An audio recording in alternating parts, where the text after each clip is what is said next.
Parking Lab, um verdadeiro laboratório para quem trabalha em estacionamento. Seu propósito é ser um espaço aberto para promover discussões abertas e francas de nosso cotidiano, para falar de inovação, buscar solução para situações que ainda hoje não enxergamos solução, para compartilhar casos de sucesso, trazer e discutir preocupação, transformar obstáculos em oportunidade, uma potente ferramenta. Então, Faustino, primeiro, muito obrigado pela sua disposição, boa vontade de se preparar e nos trazer aqui aquelas informações tão importantes. Seja bem-vindo e fique à vontade.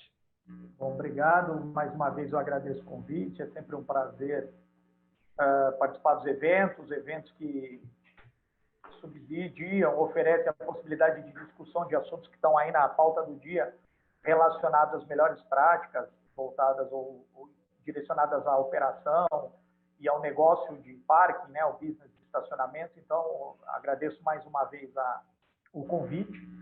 E hoje a ideia aqui é nós falarmos justamente a respeito dos contratos, sobre alguns riscos que podem existir na celebração de um contrato, principalmente quando ele busca atrair ou firmar parcerias, né? Então, de empresa com empresa.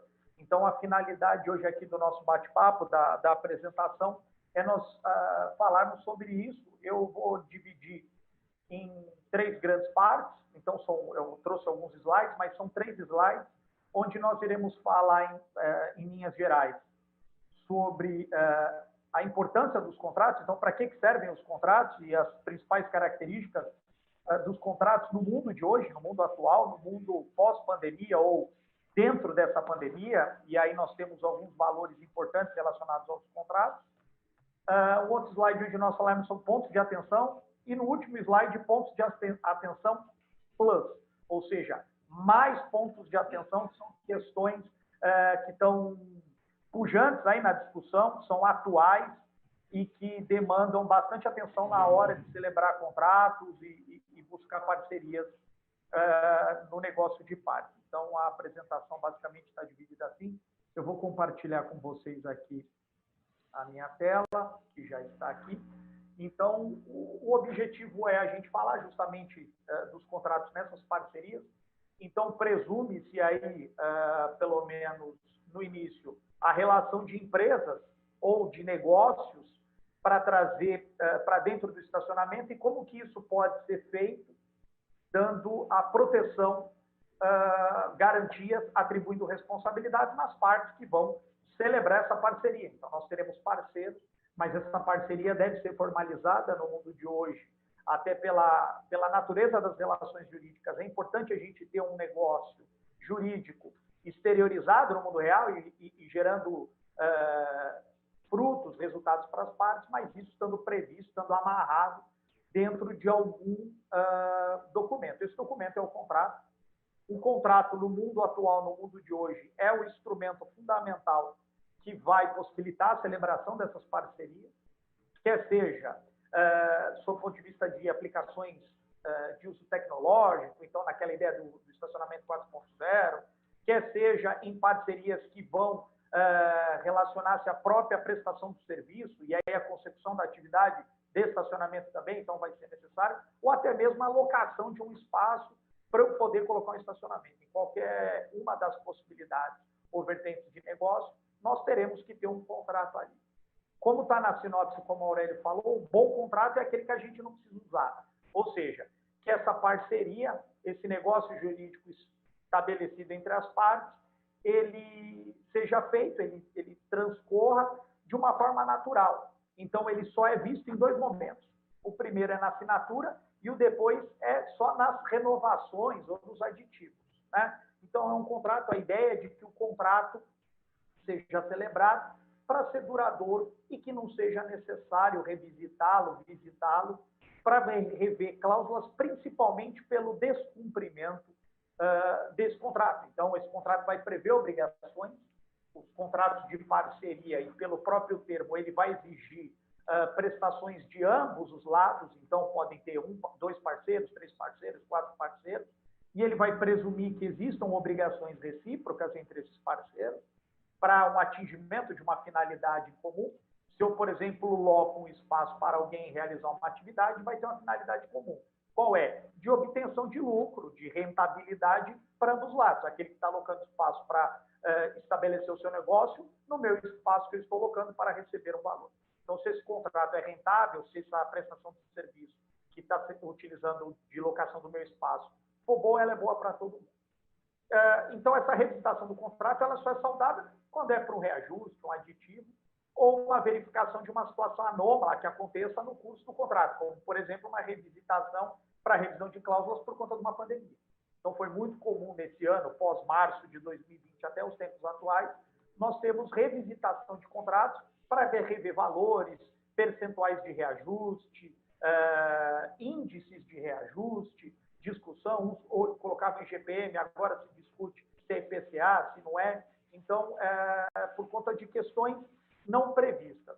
Mas no curso normal do contrato celebrado, o normal é que não se visite esse contrato, não se exija nada do que seja aquilo que seja obrigação das partes e essas obrigações contraídas no contrato. Então, essa máxima do contrato bom, ser aquele que não se usa, não precisa se discutir, ela é a melhor das máximas, com certeza. Né? Tem um Brocardo, um texto,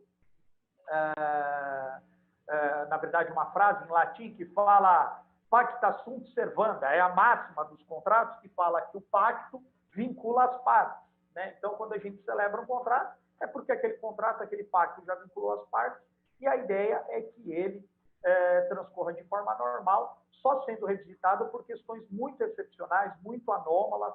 Cito o exemplo da nossa pandemia aí. Então, para que esse contrato seja bem feito e essa parte priorizada no mundo, do ponto de vista da produção de efeitos que vão vincular essas partes, e esse instrumento é o contrato, é necessário que as partes prestem atenção em algumas coisas, em alguns pontos que são de bastante importância, e é isso que eu vou procurar trazer aqui, sempre com vistas a uma proteção de ambas as partes e que essa parceria seja saudável para todo mundo. Então, como eu já falei logo no início da minha fala, o contrato vai, no mundo atual, ele vai representar o instrumento que vai exteriorizar, que vai dar garantia às partes da celebração daquele negócio jurídico. Então, a parceria, enquanto espécie, faz parte de um gênero que se chama negócio jurídico. Então, qualquer negócio jurídico que eu faça, ele vai ser acompanhado de um contrato. O mundo de hoje, a gente celebra contratos a todo momento, né? Desde a hora que eu acordo até a hora que eu vou dormir, eu só tenho contratos. Então, por exemplo, se eu sou casado, eu dou bom dia para minha esposa lá na cama, é porque eu celebrei, via de regra, um contrato. Se foi união estável, pode ser comunhão parcial, separação total, mas teve um contrato ali. Depois eu aperto a luz, essa luz tem um contrato ali. Qual contrato? Contrato de fornecimento de energia. Aí vou escovar o dente, abro a água, contrato de fornecimento de água. Pego a pasta de dente, contrato de compra e venda para mim daquela pasta de dente. E a todo momento, vou abastecer o carro, contrato de compra e venda de combustível e assim por diante. Então, o contrato ele faz parte do mundo em que a gente vive. E é impossível se ver no mundo de hoje sem estabelecer contrato. Por óbvio, pela natureza de alguns tipos de relação, e essas relações estabelecidas sobre uma ótica de proteção de contrato, não vão exigir toda a formalidade de um contrato. Como, por exemplo, ao comprar pasta de dente no mercado, eu não celebro um contrato por escrito, mas ali celebra um contrato verbal. Né? A gente costumava dizer que, na regra, há muito tempo atrás, os contratos eram celebrados no fio do bigode. O que estava palavrado era o que valia e está tudo certo. O ideal é que a gente pudesse celebrar contratos dessa forma, mas o fato é que a dinâmica das relações no mundo atual, um contrato celebrado entre partes, uma parceria estabelecida, ela vai gerar obrigações para todo mundo, um monte de coisa. E, às vezes, se a gente não põe no papel, depois se perde o histórico disso, se perde as garantias que justamente esse termo por escrito vai garantir. Mas é plenamente possível a celebração de um contrato verbalmente, de um contrato por gesto. Né? O ordenamento jurídico, a lei brasileira, ela permite. ela só não permite que as partes não sejam capazes. Então, por exemplo, vou celebrar um contrato com um incapaz, um menor, uma criança de 10 anos, isso aí seria inválido, embora alguns contratos são válidos até nesse sentido, o negócio seja válido, né, seja juridicamente possível. Eu não vou celebrar um contrato de estacionamento para armazenamento de drogas no meu estacionamento, que aí veda o ordenamento jurídico, e que o objeto daquele contrato, a forma do contrato, a lei não exija que seja feita daquela forma. Então, se a lei não exige uma forma, a forma é livre. Eu posso fazer do jeito que eu quiser. Posso pôr uma cláusula, 2 cláusulas, 10 cláusulas, 120 cláusulas. É livre a forma de celebração, a não ser que a lei fala ou preveja que tem uma forma específica. Isso eu traduzi, está lá no Código Civil, no artigo 104. Onde está escrito isso é no artigo 104 do Código Civil, que vai falar os requisitos aí do negócio jurídico. Pois bem, o negócio jurídico é um instrumento, é uma forma, é uma relação entre pessoas, entre partes, e no mundo empresarial, e quando nós buscamos parcerias entre empresas, via de regra, podem ser sociedades unipessoais, microempresários individuais e assim por diante, mas o estabelecimento dessas parcerias vão ser representadas e exteriorizadas justamente por um conceito que vem da ideia do direito contratual, que é a autonomia de vontade das partes. Então, as partes, para celebrarem contratos, parcerias, elas têm autonomia. E qual é a autonomia? O céu é o limite. Desde que a parte seja capaz, desde que o negócio que se busca estabelecer seja legal, do ponto de vista da lei, e que não exista uma forma prescrita para redigir, a autonomia das partes que vão celebrar o contrato, ela é irrestrita. Então, eu posso criar novas formas de contrato? Pronto, se a lei não tiver vedação, posso.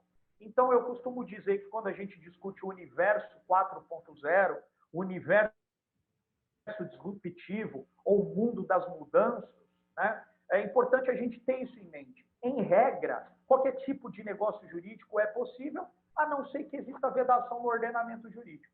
E, às vezes, mesmo existindo uma vedação, sob o ponto de vista da lei, é possível que as partes, dentro da sua autonomia, celebrem um negócio, uma parceria, e que esteja dentro até daquela própria vedação, portanto, fugindo da vedação, sendo possível essa parceria. Então, em regra, no direito brasileiro, dentro da proteção contratual, as partes têm autonomia, têm liberdade para celebrar o contrato que elas bem entenderem e bem quiserem, com algumas pequenas ressalvas que nós vamos, inclusive, conversar hoje sobre algumas dessas ressalvas.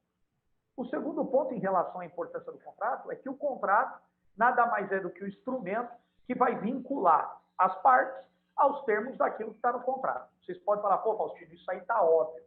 Pode parecer óbvio, mas na hora de precisar discutir o contrato, se não tiver essa previsão, isso aí vai dar um problema.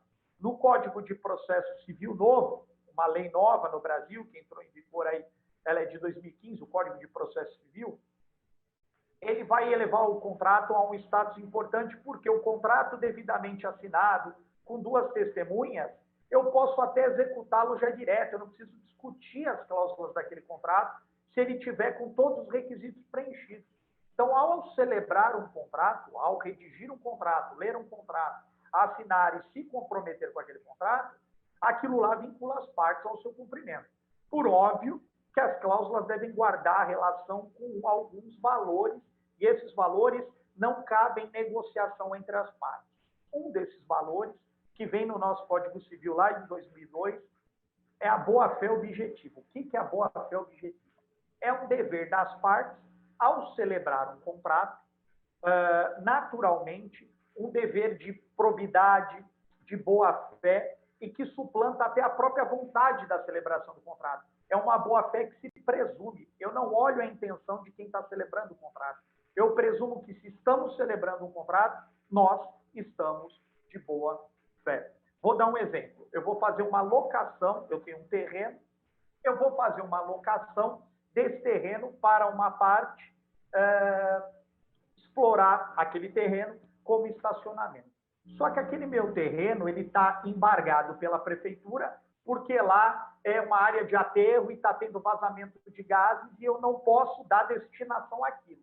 mas eu sei e a parte não sabe. E eu escondo da parte isso para poder dar utilidade àquele terreno e aí depois a parte que está alugando, por exemplo, o espaço para operar no estacionamento, eu penso que ela se vire. Pois bem, isso eu coloco no contrato, o contrato está tudo certo, eu omito essa parte, essa informação que está embargado aquele terreno, portanto não seria possível o estabelecimento do estacionamento, a parte celebra o contrato, começa a me pagar o aluguel, de repente vem alguém da prefeitura e fala, meu amigo, você vai retirar todos os veículos daqui, todos os seus equipamentos, amanhã, essa área está embargada. E aí a pessoa que alugou o espaço de mim, que está de má fé, vai falar, poxa vida, e aí vai me procurar, vai falar, olha, a prefeitura falou que está embargado, tem que falar, problema teu, assinou o contrato, você vai ter que pagar aluguel, você deveria ser diligente para olhar. Nesse meu exemplo, existe um dever de boa-fé entre as partes. Portanto, mesmo que possa não ter existido uma diligência por parte daquele que estava alocando o espaço para operar um estacionamento, existe um dever explícito e obrigatório a mim que deveria levantar e falar, olha, não é possível celebrar o contrato porque esse espaço está embargado, por exemplo. Isso se alia perfeitamente a uma ideia de parceria.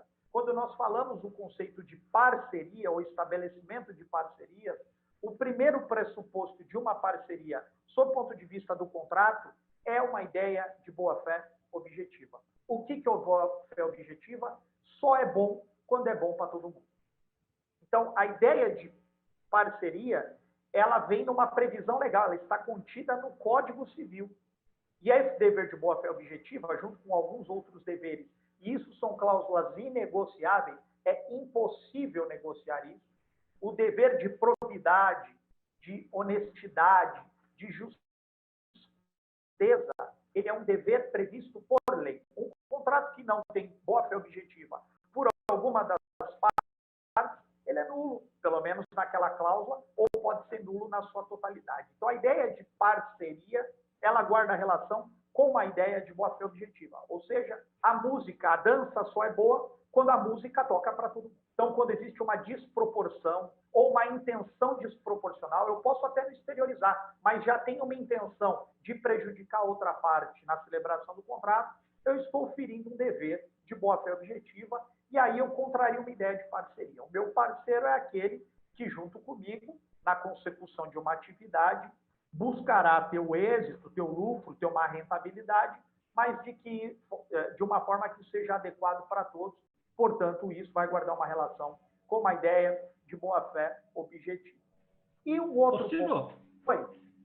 eu queria aproveitar esse gancho da boa-fé, porque uma das coisas que o pessoal fala, que a gente se preocupa e fala muito, é que não é incomum um contrato de locação restrinja a minha capacidade de trazer outros parceiros.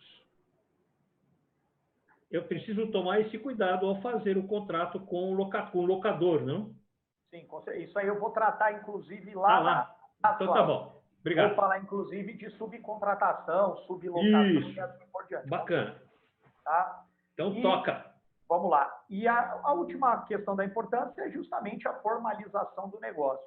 No mundo de hoje, é impossível a gente celebrar alguns tipos de parceria ou de negócios jurídicos verbalmente. Então, a gente precisa formalizar por uma precaução, porque o contrato é um instrumento de formação de atribuição de responsabilidade para as partes. E aí eu vou entrar nos pontos de atenção. Tá? Então, o primeiro ponto de atenção no contrato. Tem que estar muito claro no contrato, e isso numa cláusula específica, detalhada, qual é a responsabilidade de cada um.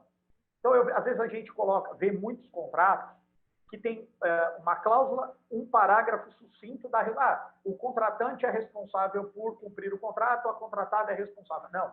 Nesse ponto das responsabilidades, é importante que tenha detalhadamente qual é a definição de responsabilidade de cada uma das partes. Poxa, mas o contrato vai ter 25 páginas? Que tenha 30, que tenha 40, que tenha 80. Mas a definição específica da responsabilidade de cada um no cumprimento do contrato facilita o quê? O que cada um sabe o que tem que cumprir e depois, se for discutir algo específico, isso já está previsto no contrato. Isso, na verdade, garante da segurança jurídica na celebração. Quanto mais complexa a parceria, mais responsabilidades vai ter. Então, isso é fundamental que tenha. E a consequência pelo descumprimento dessa responsabilidade prevista em contrato. Então, vai ter uma multa, vai ter uma suspensão do contrato, vai ter uma rescisão do contrato, vai ser dado um prazo de X dias para sanar aquela irregularidade, aquele descumprimento de uma cláusula do contrato. Qual é o prazo? 10 dias, um dia, um mês, notificado por escrito, verbalmente, por carta registrada, por e-mail, notificação extrajudicial, por WhatsApp, por mensagem de voz, por mensagem de fumaça, por gesto, por sinal, por rosas. Ah, poxa, mas aí é complicado. A grande finalidade é que a gente já deixa no primeiro contato, ou pelo menos na exteriorização do negócio jurídico, qual a responsabilidade e a consequência pelo inadimplemento, pelo descumprimento ou do contrato em todo, ou do não cumprimento de uma cláusula, ou não cumprimento de um item específico, e quais as consequências. Isso é a melhor exteriorização da boa-fé objetiva. A gente já deixa no documento que vai exteriorizar a relação jurídica, a parceria, tudo que pode acontecer. É como se fosse uma receita de bolo. 2 ovos, farinha, manteiga, tal. Então, responsabilidade, operar o estacionamento com a finalidade de locação de vagas. Ok. O estacionamento vai funcionar das 10 às 22. Ok. Se o estacionamento não funcionar todo dia das 10 às 22, tem alguma penalização? Tem. Se não cumprir essa parte do contrato, vai ser revisitado o contrato para atribuição de uma penalidade no percentual de X%. Aqui um exemplo. Tá? Outro ponto importante que a gente vê na discussão dos contratos e que sempre dá problema. Definição clara de qual é o objeto do contrato. Então, às vezes é um contrato de prestação de serviço, de manutenção nas coletoras de ticket das cancelas de entrada, um exemplo. Ou das emissoras de ticket, um exemplo. Então, se é isso, coloquem isso no contrato. Se é um contrato de prestação de serviço, qual prestação de serviço? Se é um contrato de parceria, qual parceria? Então, o objeto do contrato é fundamental. A gente geralmente vê no cabeçalho do contrato o objeto e aí repete o cabeçalho numa cláusula específica e vai embora o contrato. E isso depois, se for discutir, contrato é bom não olhar, mas se precisar olhar, dá problema. Por quê? Às vezes o objeto ficou obtuso, não fica claro, dá margem à interpretação, e aí isso pode dar problema. Então, se é um negócio jurídico muito específico, por óbvio, o objeto do contrato tem que ser algo muito específico. Então, vai lá e relata, considerando que a parte é uma grande exploradora do mercado de estacionamento no que tange a alocação de vagas, considerando que o parceiro A é um grande player de mercado na exploração de tecnologia para pagamentos ou meios de pagamento, e aí coloca no detalhe o objeto do contrato, coloca questões antecedentes, para que isso fique muito claro. Terceiro ponto, dependendo da natureza do contrato e do tipo de parceiro, eu recomendo fazer uma due diligence para definição de parceiro. Exemplo, vou celebrar um contrato com um parceiro que, por exemplo, tem investimento internacional, que tem celebração de contratos administrativos com o poder público. O que eu sugiro? Que antes de celebrar o contrato seja feita uma due diligence. O que é due diligence? Uma diligência devida, uma diligência, uma busca, uma pesquisa, para verificar se não tem nenhuma bandeira ali, nenhum alerta em relação ao parceiro. Ah, porque o parceiro não presta? Claro que não. É porque, às vezes, nem o parceiro sabe que tem uma bandeira vermelha ali, uma red flag, que pode oferecer um risco depois na celebração. Então, por exemplo, se o parceiro fornece para o poder público, é importante verificar se não consta nenhum cadastro relativo à lei anticorrupção, cadastro de inadimplente, cadastro perante ao PROCON se presta serviço, para que depois isso não vire passivo naquele contrato originário, naquela parceria originária. Portanto, isso é bastante importante. Um outro ponto interessante, valores e formas ou índices de reajuste. Então, o valor do contrato, se é por percentual, é um percentual em cima de tal coisa. Então, deixe claro qual é o percentual e como ele será calculado em cima do que ele será calculado. Se não é percentual, se é um valor específico, deixe claro o valor e deixe claro a forma de atualização e de reajuste. O que a gente costuma ver na prática? Tem um contrato que fala assim, olha, o valor do contrato é R$1.000, reajustado anualmente através do índice XPTO. Aí, quando Isso já está previsto no contrato. Aí, quando chega no ano seguinte do reajuste, faz um aditivo falando, olha, reajustamos o contrato. Não tem necessidade. Isso você já preveu no contrato originário, não precisa fazer aditivo de algo que já está previsto. Por isso que você economiza tempo de advogado, economiza, às vezes, custo desse aditivo, economiza esforço, já deixando essas cláusulas bem ajustadas e bem previstas lá no contrato originário. Então, o índice de reajuste vai ser o IPCA? É o IPCA. Ah, mas pode ser que o IPCA se torne desproporcional por questões específicas. Então, defina a desproporcionalidade no contrato e já mostra qual o índice que vai substituir o IPCA, caso ele atinja um percentual muito alto, sei lá, acima de 8% ao ano, como foi o caso, por exemplo, do IGPM, que deu um salto aí e que acabou mudando o indexador. Então, é importante já ter essa previsão dos contratos, ou qualquer outro índice. E, para finalizar, a possibilidade de rescisão e de definição de prazo de notificação. Então, se o contrato pode ser rescindido, quais são as possibilidades de rescisão, deixar bem claro, e as definições de prazo. Quando a rescisão vai acontecer automaticamente, quando vai depender de um prazo de carência para a rescisão, a definição do prazo de carência. Então, por exemplo, quando nós vamos celebrar a parceria, às vezes a parceria ela vai demandar um esforço de investimento de todos os parceiros. E, às vezes, vai ter que ter um prazo de notificação para rescisão do contrato em alguns casos, que esse prazo vai ter que ser um pouco maior, e não os costumeiros 30 dias. Porque, às vezes, o parceiro, no primeiro ano, ou no segundo ano de contrato, tem que fazer um investimento muito alto. Aí, às vezes, a gente dando um prazo muito exíguo, isso pode representar, inclusive, um prejuízo financeiro para um dos parceiros. Tudo isso deve ser discutido no início, né? O contrato, o início, né, do contrato, da celebração, ele é um namoro, literalmente. As partes vão se conhecendo, vão ajustando as cláusulas. E aqui eu coloco esses 5 pontos de atenção, porque comumente a discussão de um contrato judicialmente, ela vai bater num desses 5 pontos. Invariavelmente, é um desses 5 pontos que a gente vai ver. Você fala, mas você não me falou que estava quebrado, mas se fizesse uma due diligence, teria verificado. O objeto do contrato está diverso do que tem a prestação. Se tivesse discutido melhor qual era o objeto do contrato, talvez isso estivesse previsto e talvez evitasse uma discussão judicial. Isso poderia ser acertado entre as partes. Então, esses pontos de atenção na celebração de uma parceria exteriorizada através de um contrato são fundamentais para que depois isso seja possível, seja imputada as responsabilidades. E, para finalizar, eu trago pontos extra de atenção. E aqui vai trazer a sublocação ou subcontratação. Então, uma cláusula que ela é padrão hoje nos contratos, e se não tem, vai ter que ter, dependendo da natureza da operação, óbvio, é uma cláusula de LGPD, ou um termo específico que vai tratar da LGPD. O que é LGPD? Lei Geral de Proteção de Dados, que entrou em vigor o ano passado. Estamos com um ano de aplicação dessa lei sem a penalização, portanto, um ano ainda para as empresas se adequarem, e a partir agora de agosto, né, setembro desse ano, aí podem haver penalizações, e dependendo da natureza do negócio jurídico, vai ter que existir, ou terão que existir cláusulas mais robustas ou cláusulas menos robustas. Então, se aquele contrato, aquela prestação, aquela parceria, ela buscar interagir com dados pessoais, tratamento de dados pessoais, e aí tratamento está lá na lei, está específico para isso, vai exigir cláusulas mais robustas.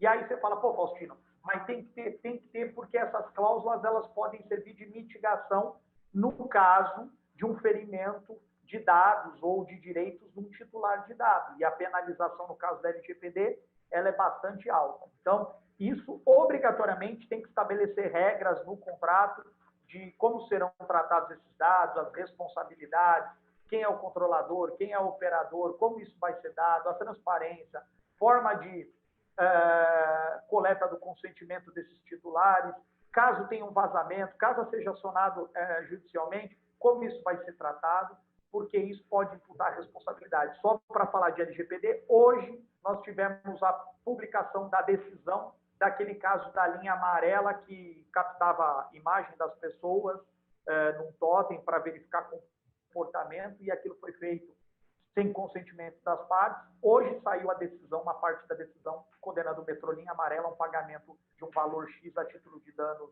morais coletivos por conta dessa questão. Então, a cláusula de LGPD, ou um termo específico de LGPD, hoje, a depender da natureza, né, da parceria, do contrato, obrigatoriamente vai ter.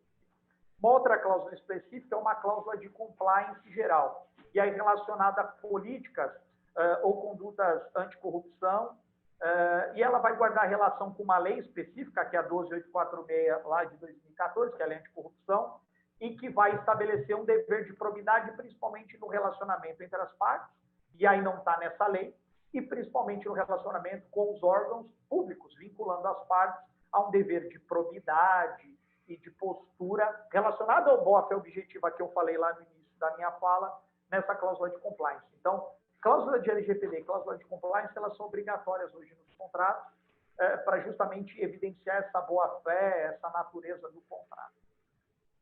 Outro ponto extra, subcontratação ou sublocação. Então, se eu quero estabelecer uma parceria e eu já vislumbro que nessa parceria, talvez eu sublocando aquele espaço ou a forma de negociação, eu posso obter uma vantagem, eu já tenho que deixar isso muito claro no início do contrato.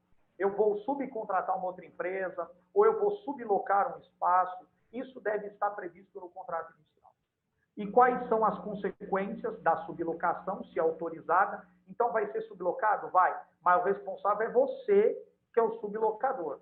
Se o sublocatário fizer alguma besteira, é em cima de você que eu vou. Ou não. Ou podemos atribuir responsabilidades nessa cauda de responsabilidades, mas isso é importante deixar previsto no contrato originário.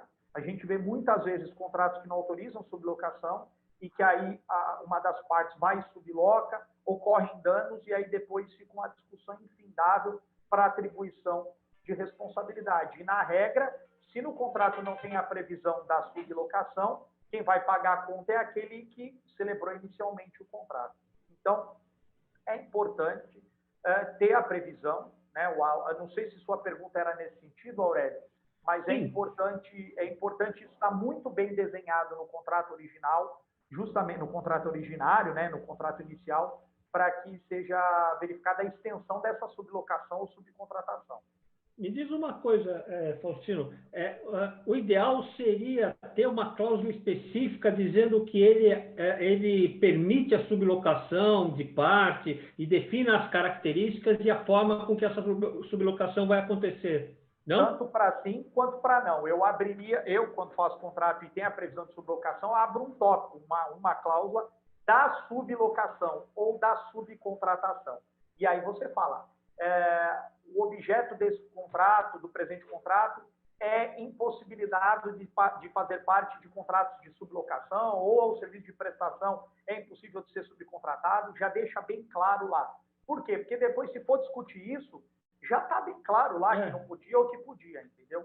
E se não puder, a cláusula é simples. Agora, se puder, coloquem as extensões ou a extensão da possibilidade. É possível sublocação? É. Então, qual é a extensão da sublocação? É autorizada a sublocação do espaço para um terceiro, desde que previamente comunicado ao parceiro tal, à parte tal, com um prazo mínimo de antecedência de X dias e que seja manifestada a concordância por escrito formal, que sim, o silêncio presumir-se-á que não está autorizada a sublocação, por exemplo. E aí acaba o problema, deixa muito claro lá. Tá? Beleza, agora completou. Maravilha. Um outro ponto de atenção extra, quando eu coloco parcerias duradouras, é que a depender da natureza do negócio, como eu falei lá atrás no slide anterior, pode ser que na parceria, na celebração dessa parceria, seja necessário investimentos recíprocos. Então, as partes que fazem parte do contrato, tanto contratante quanto contratada, precisarão investir, ter um investimento. E aí, quando eu coloco parceria duradouras, é que a depender da natureza do investimento, do tipo de investimento, é muito comum as partes se amarrarem num prazo de vigência da parceria lá exteriorizada no contrato, num período X, para que as partes consigam, pelo menos, recuperar os investimentos feitos. Então, é importante isso ser observado no início. Então, por exemplo, vou celebrar uma parceria onde eu vou mobilizar, eu tenho um parceiro que tem vários terrenos, e eu vou instalar estacionamentos nesses terrenos a título de parceria com ele. Ele vai me fazer um preço atrativo, vai ter uma participação no meu resultado do estacionamento, e a contrapartida é que eu vou comprar equipamento, vou colocar toda a infraestrutura, vou colocar meu pessoal. Então, uma parceria. Só que isso vai demandar um custo. E esse custo, às vezes, eu posso ter que pegar um empréstimo ou algo assim. E aí também as partes não podem ficar nuas no contrato. Então, é muito comum fazer uma previsão do valor de investimento, como esse investimento vai ser feito, e amarrar isso num prazo de duração da parceria no contrato. Então, eu vou ter 5 anos de investimento para recuperar isso, porque eu vou ter que fazer um aporte, vou me descapitalizar, por exemplo. Então, amarra isso numa validade inicial do contrato maior. Esse contrato vai ter validade de 5 anos, não podendo ser rescindido, a não ser nesses motivos, ou uma resilição, enfim, nesses seguintes motivos. Caso contrário, esse contrato tem que durar no mínimo tantos anos para que as partes consigam recuperar o seu investimento e não ter nenhum prejuízo ou ser prejudicado. Então, essa questão da parceria duradoura é importante observar a natureza do contrato, o investimento a ser empregado, a natureza da parceria e talvez amarrar isso num prazo de duração. Não é longe dizer que às vezes tem contratos de 10 anos, 20 anos, 30 anos de duração para poder recuperar esse investimento. Existem formas muito famosas lá no Código Civil de estabelecimento das parcerias, pode ser superfície, um contrato de superfície, onde se cede a superfície, lá é feita uma obra e assim por diante, mas o fato é que tem que amarrar essa duração do contrato para que não exista prejuízo. E, por fim, amarrar, e esse ponto é bastante importante, a pandemia deixou isso bem claro, a possibilidade de revisão e alteração dos contratos. Hoje é muito comum colocar-se uma cláusula nos contratos que vai trazer uma regra de uma teoria, que está lá no artigo 417 do Código Civil, que é a teoria da imprevisão, né? Fatos imprevistos que vão forçar a revisão do contrato. Então, é importante deixar uma cláusula específica que, embora já exista uma previsão legal, nada custa colocar isso no contrato, fazendo um exercício de previsão, de probabilidade de cenários, de que em casos não previstos pelas partes, o contrato pode ser revisto, e é importante, às vezes, colocar quais pontos vão ser revistos, ou quais serão os pontos mais de atenção no caso de que ocorra a teoria da imprevisão. Então, por exemplo, caso ocorra a necessidade de revisão desse contrato ou alteração, com base na teoria da imprevisão, os principais pontos a serem revistos são a duração do contrato, índice de reajuste, percentual de multa, responsabilidade na cláusula lateral. É importante, muito comum já deixar isso claro, porque na hora que tem o estresse, já vai no contrato automaticamente naquilo que pode dar o estresse. E aí isso vai se aliar muito claramente com a boa-fé objetiva. Então já está previsto no contrato de forma clara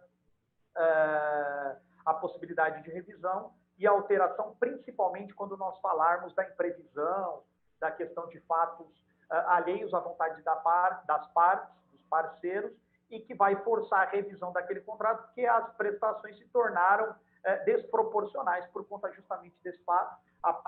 Muitos contratos pós-março de 2020 têm uma cláusula que hoje no jargão jurídico é a cláusula Covid, né? Então, os contratos já contemplam uma cláusula Covid, caso exista fechamento, caso exista suspensão das atividades, já fica bem previsto lá quais são as obrigações das partes e onde vai ser revisto, onde vai existir a possibilidade de alteração desses contratos. Para que não fique, às vezes, na celebração do contrato, quando é parceria, isso é mais tranquilo, as partes estão em um par de igualdade. Mas existem contratos que, às vezes, um dos contratantes está numa posição de hierarquia superior, ou pelo menos pode exigir mais. E aí essa questão da revisão e alteração de contratos, ela se torna um problema sério, né? Porque o parceiro menor quer manter a prestação de serviço, o maior quer impor uma cláusula, e aí nós temos um problema sério no estabelecimento e na consecução desse contrato. Então, esses pontos extras de atenção, eles se somam àqueles pontos de atenção que eu falei anteriormente. A gente poderia falar aqui de mais uns 300 pontos, mas o tempo é exíguo, e aí eu trouxe esses principais aqui para vocês, e eu finalizo minha apresentação, porque já estamos caminhando, né, até 15h45, para a gente poder abrir para perguntas ou dúvidas a respeito por esse ponto. Muito bom. Eu acho que tem aí uma coisa importante, porque na hora que você traz para dentro de casa uma organização, porque por mais que a gente não queira, sempre existe um investimento. Imagina que um sujeito que vai instalar um lava-jato no teu estacionamento, ele vai levar equipamento, vai levar pessoas, vai levar, né, uma marca, vai levar... Então, isso tem que estar bem amarradinho para que seja um bom negócio e continue sendo um bom negócio para todos por todo o período do contrato, né? Então, acho que aí você deu uma cobertura bem interessante. Eu acho que com isso a gente consegue enxergar a importância e o cuidado que deve ter um contrato. Eu vejo que as pessoas assinam contratos de uma forma relativamente leviana, né? E depois é um perrengue porque, né, vai para a justiça, leva anos para decidir, enquanto isso fica a coisa toda enroscada, quer dizer, quando provavelmente poderia ser evitado, né? Às vezes, não, eu não quero me lindrar o meu parceiro, ou de repente se eu pedir isso ele não vai aceitar. Eu acho que aí é melhor não aceitar, né, Faustino? Com certeza. É assim, o contrato ele tem um termo, via de regra, esses contratos que a gente está discutindo aqui, ele tem um termo jurídico que chama sinalagma. O que é essa palavra difícil? Sinalagma. Ele impõe obrigações para ambas as partes. Então, todo mundo tem obrigações. Quando uma parte não tem obrigação, alguma coisa já está errada. E o melhor momento de apontar isso é no início. Se não esse exemplo que você deu do Lava Jato, olha só, eu vou celebrar um contrato, eu tenho um contrato, e aí eu vou pôr um Lava Jato lá no meu local. A gente hoje está na iminência de passar por uma crise hídrica novamente. O governo federal soltou uma nota, que a gente está com problema de abastecimento, e aí eu estou imaginando desenhar um contrato de Lava Jato. E aí eu uso água nesse Lava Jato. Então, eu já vislumbro cláusulas para esse contrato. Por exemplo, se eu uso água, que essa água seja de reuso. E aí, se você não usa água de reuso, e eu te pegar usando água que não seja de reuso, eu vou ter que pôr a imputação de responsabilidade. Eu rescindo o contrato, aponto multa, você tem que resolver isso por um momento. Então, assim, quando a gente vai celebrar contrato, é um exercício de previsão do cenário, né? Então, usando o teu exemplo, já num contrato desse eu já vejo um monte de cláusula para prever, para que depois lá na frente não seja necessário visitar o contrato. Até porque se o cara não tiver essa possibilidade de, por exemplo, né, aprofundando aí o nosso exemplo, de uso de água, ele já nem faz o contrato. Quer dizer, cara, eu vou precisar usar água da Sabesp, então, ou da concessionária. Então, ou você me permite, ou a gente não vai fazer esse contrato. Quer dizer, às vezes Exatamente. É melhor não fazer, porque vai dar problema lá na frente. Exatamente, é isso aí. Então, assim, e aí você tem uma questão de responsabilidade social, aí você põe no teu contrato que tem responsabilidade social, mas autoriza a água da Sabesp. Aí não bate, aí o negócio não fecha. Responsabilidade social é água de reuso. Aí, então, assim, é muito comum você ler contratos assim que não faz sentido o que está dentro do contrato. Então, por isso que é importante, ao estabelecer uma parceria, e eu acho que o mundo de hoje, a parceria ela tem uma força muito grande, ela dialoga com a realidade social do indivíduo. Hoje, o indivíduo é um indivíduo que necessita de parcerias, em todos os sentidos, não só de negócio, mas parcerias em caráter geral. Mas é importante a gente prever, fazer um exercício de previsão de cenários e de vislumbrar o que vai ser a parceria ou o negócio jurídico, para que depois não vire um dissabor, né? Perfeito. Muito bom, Faustino. Eu acho que estamos já chegando no final. Quero agradecer muito a você. Eu acho que toda vez que você nos brinda com uma palestra, eu acho que a gente sai mais preparado para esse mundo empresarial hoje, com o grau de complexidade que a gente observa. Isso é fundamental. Quer dizer, já não dá para acreditar, embora seja uma pena, né? Mas não dá para acreditar só na boa-fé das pessoas, porque é a história de que a memória da gente guarda aquilo que a gente quer ou gosta de, né? E se muda no decorrer do tempo. Então é melhor não confiar na boa-fé e calçar isso num contrato, né? E fazer isso da forma mais estruturada possível, para eu poder manter uma saúde, inclusive, minha, no sentido de não me aborrecer com essas coisas. Então, muito obrigado, Faustino. Espero contar com você em outras ocasiões e boa sorte. Obrigado pelo convite mais uma vez. Sempre um prazer falar aqui com vocês, estar com vocês. E também estou à disposição e agradeço de novo o convite. Um abraço aí, sucesso para todo mundo. Muito Obrigado. bom.